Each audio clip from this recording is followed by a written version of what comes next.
So, first video after like 2 months because I was at boot camp, but then I got hurt, so I had to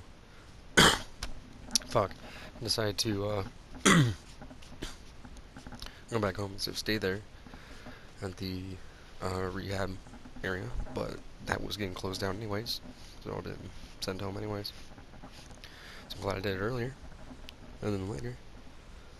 But my body has been forged to withstand entire armies. Very good Come, for a while puny because I have gods. to wait till Let it's us revealed. see if you can mar So my before I left, I form. did get Atlas to 10.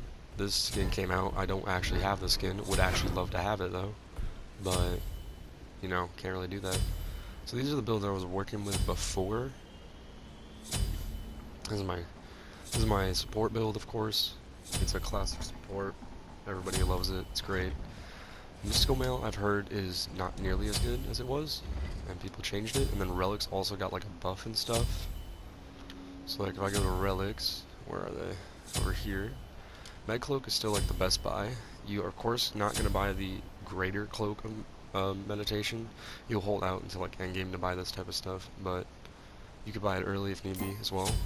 Usually you're going to buy, now you also gain a protective barrier when it explodes if an enemy comes within 15 units, knocking them back. That's good and all, but the Cloak of the Ascetic, which is, what's the difference here? This heals more. Additionally, each pulse reduces cooldowns for all abilities. So I would take that because it's a cooldown. And, you know, my Cloak early game's good on supports. But I'm thinking for supports now is what you really want to be running. Because Sunder is still good. It's still really good. Really good like early game fucking thing you can use. But it has Siphon, which you link them to you, and then for the next 4 seconds they're dealt 5% of their current health as true damage every second, and you receive half that amount as healing. Enemies can break the link if they move 60 units away from you. The second hit on the same target will just refresh the duration. Well, you see, it doesn't go away until they get away from you, right? So you can just sit there and pop it and keep using that. Or you can use the Splash one, which applies the effect of Splash, which is 15% of the current health as true damage instead of 7.5. My idea is Siphon might be the better option, but if you're not running that, either Magic Shell, which you go with Phantom Shell, because 1, it heals more, 2, it also, you take less damage on both of them, and this item also allows you and ally guys to walk through players and player-made objects. This one just, Gods gain a new buff, providing 50% damage mitigation, 20% movement speed. That's okay, but Phantom Shell's good just in case they have somebody who has like walls or anything. And then Belt of Frenzy would be the only other one I could see you really using, besides maybe Horrific. Because, which one is it? I think it's Berserker. Yeah, Berserker just fucking destroys. It gives you so much attack. While this one, enemy deals 10% of allied gods maximum health within the duration. The ability boost effects are increased by 10% each. And then the gods dealt 30% of max HP. Yeah, it's whatever. I think I would go with either Sundering Siphon or Phantom Shell, depending on what I'm versing. So we're gonna do Sundering Siphon just for, you know, science. Besides that though, I think I'm gonna show, this is the build I was running before I left. It's still cooldown based, still all that shit. Axe is still valid and really good.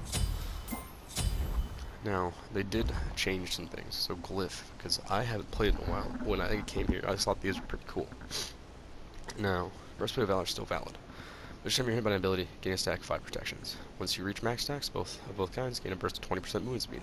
That's cool and all, but why would I do that when I can go, when your ultimate ability is finished casting, burning is around you,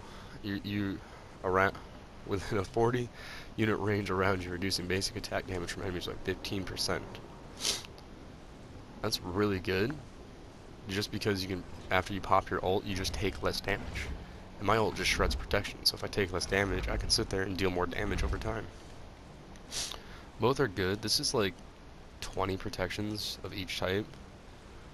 You gain a burst of 20% movement speed, and double your protections gained by this effect, so I'd be having 40 of each. Which, if you're running pure protections, it doesn't really matter. Mantle's good for the cooldown, and then Mystical Mail, crowd control reduction, all that shit. Now, most people are going to be veering away from probably Mystical Mail. simply because people think it's shit now, but it's still really good. It's a misconception. See, the build is you have both magical, physical, health, and then you have both again. Now you can run, of course, compassion if you want, have more everything, but this is like burst damage, so that's why I run it. But where is it? Not utility, defensive. So like physical defense wise, you could run high to the Nemean line instead now because it gives you hella protections, and every 10 seconds you gain a block stack. From items and abilities, for the next basic attack from damaging you, for each additional 100 total protections of items and abilities, the max stack increases up to a cap of 3. It's good if you can like avoid damage for a while, or you could build anti-heal, because anti-heal is always valid. So kind of like what they've really done in the game is they changed what your last item is going to be. So you're either going to build anti-crit, anti-heal, high the Nemean, all depends on what you really truly need. Mystical Mail, you could run Mid Guardian, or Embers, or Severity, but I wouldn't recommend it. But if you're running Magical, you know, Pestilence, anti-heal. Bulwark of Hope wouldn't be bad if you're on solo lane. I would not run it otherwise. I wouldn't really run Talisman. Don't really need Genjis or Onis. Genjis might be the only pure magical one you build. Besides that, you could go with like Spirit Robe, ignore, or you can do Magic Cloak to ignore hard crowd control, which is good. I wouldn't fuck around with the stack item one because that's mainly meant for those who can get kills. Participate in getting kills. Pridwin, I would never run Pridwin now. It's good for 20% cooldown, I guess, and slight protections, but other than that, all it does is burst damage after your ult, but with this character, you don't really look for that. Voidstone would be valid, I would say, but I wouldn't really run it, again, because there's no need. And I think for, other than that, the only other thing you could really run is maybe a Blade. Seems like they increased the protections you gain from the blades, which is nice, I guess, but you'd probably run this one. Your mean is slow and your movement speed is increased, but that doesn't matter since you have a cleanse. So I'm gonna say it, just stick with Mystical Mail, anti-crowd control, all that good shit. Now this is what my normal like support build is. Now of course you're gonna, oh, did they increase the range of this? This seems way larger. So like, square, is like, so the way you're gonna upgrade your abilities is your square, because that's like your clear, pretty much, right? This is your pull, and this is your dash. So you're gonna do the square and the dash, because the pull is really just mid for like other things. The dash does a lot of damage, and you can like pull them in and shit. And then you just sit here, take damage, beat their ass, give them trouble. Because that does damage on impact, and then you can do basic attack damage with it. So that's why it's good. Another thing you can do is you can just like, you can set this up a mile away if you want, and just walk towards your enemies. And you're like saying in mind, you can almost then just do this. Like, what are they gonna do? Stop you?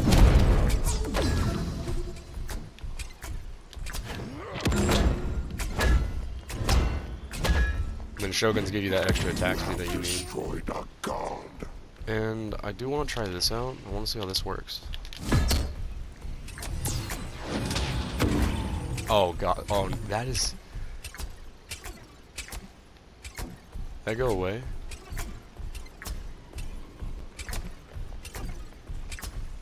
I can't tell... No, it's still active.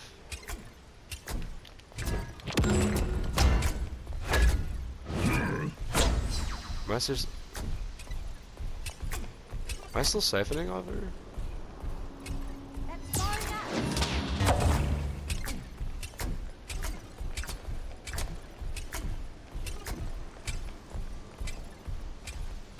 Oh, that's right, I don't even have Gauntlet up yet.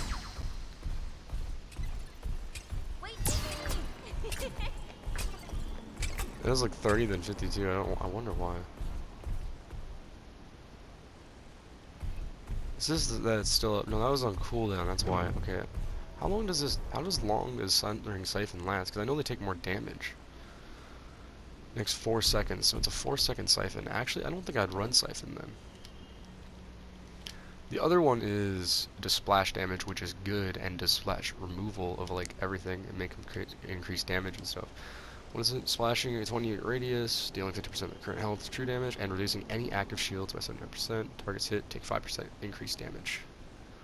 Oh, they changed the increased damage. Okay, that's weird. Maybe I would just run Shell from now on. I know Blink's pretty good too, because Blink has like the movement speed penalties, but you're playing Atlas, you don't really need that. I think I would end up running Phantom Shell more often, but one thing I do want to see is this. This one I think is pretty cool, because you can just go like, oh damn.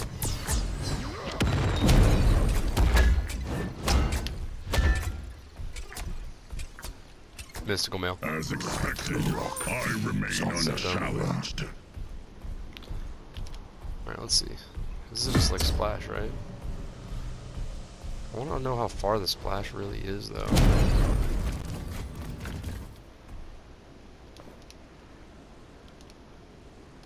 Does that reset it? It does, okay.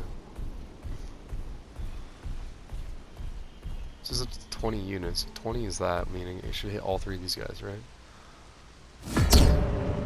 Oh my god. They'll take max damage now.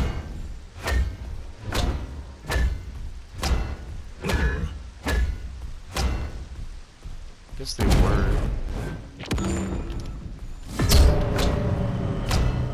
80. Oh, so they were taking 4 more damage, okay.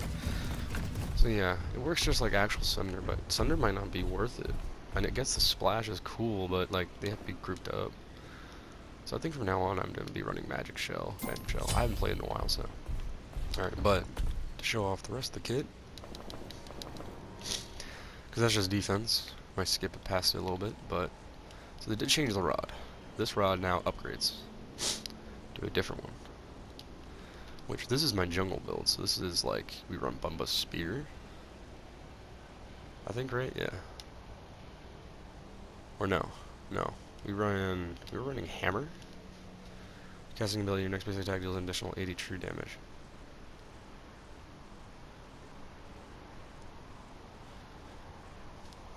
What build was this? This was my pen build, percentage build with burst basics. Oh yeah, this is where you still basic attacks. So yeah, we ran. You can run Bumba's Spear, but you can also run Bumba's Hammer. I think I was running Hammer, and then we run. You're gonna run Calamitous. I think in this build I will change, simply because they did buff some items and change some things around. Yeah, you just kind of do this. This is my jungle build.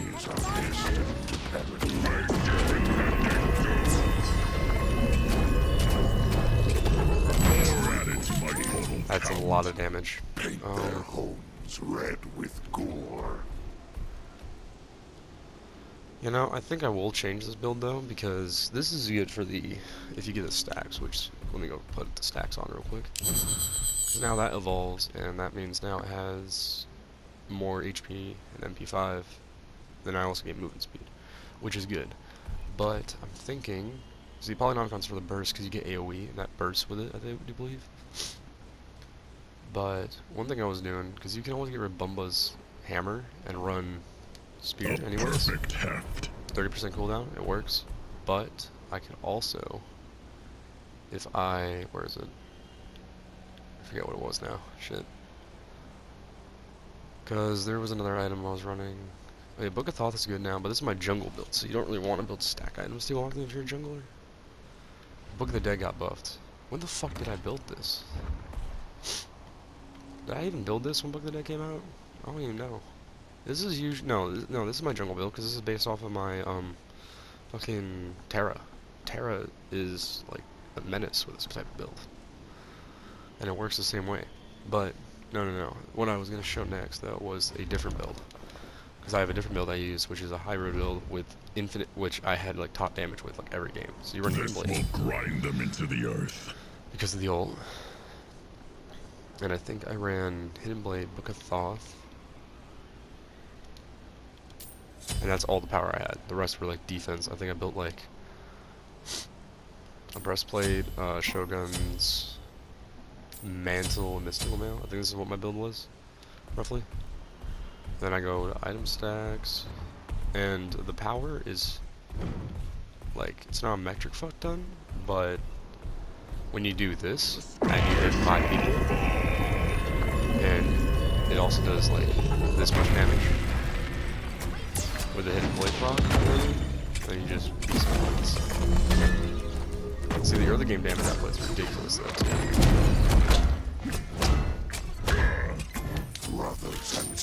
It's consistent damage with like infinite defense is why you run this one. This is more like a solo lane hybrid build, but yeah, no, I wouldn't even build that for solo lane.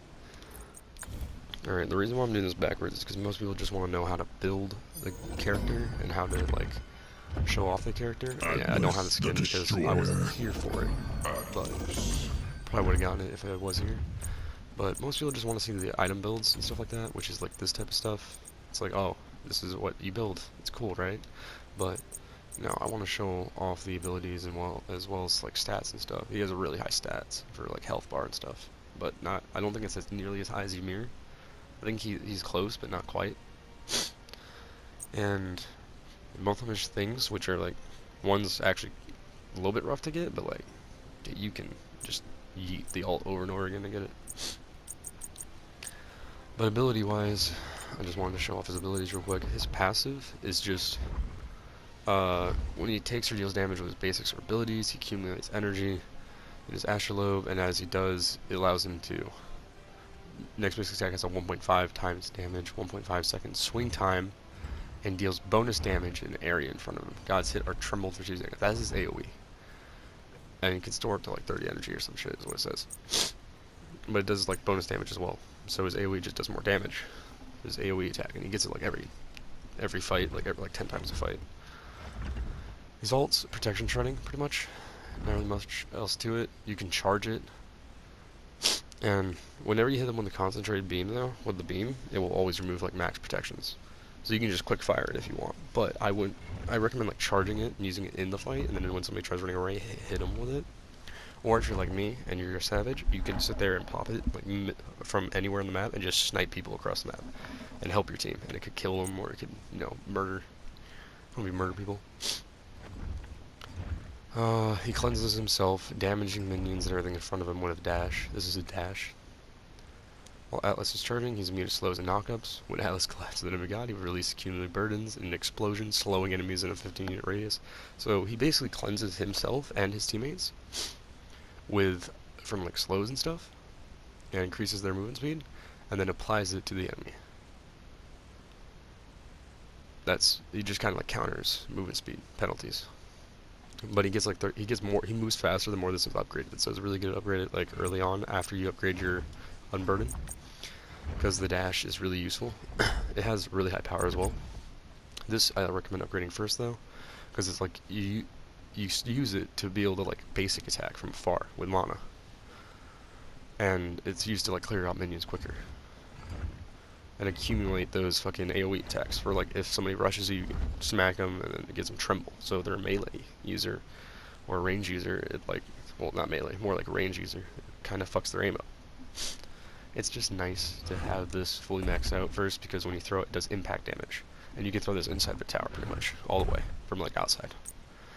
And then the pull is just, it's literally just CC. I like to use this just for CC. It has decent damage, but it's literally just gonna be meant to pull them inside this circle, launch them towards you, or you're gonna use it to pull somebody towards you while they're running away after you dash and you don't hit them, or to like hold them, throw them at your teammates. It's pretty easy to play though. You just gotta figure it out as you go. So that's how you play. Atlas, I got rank 10.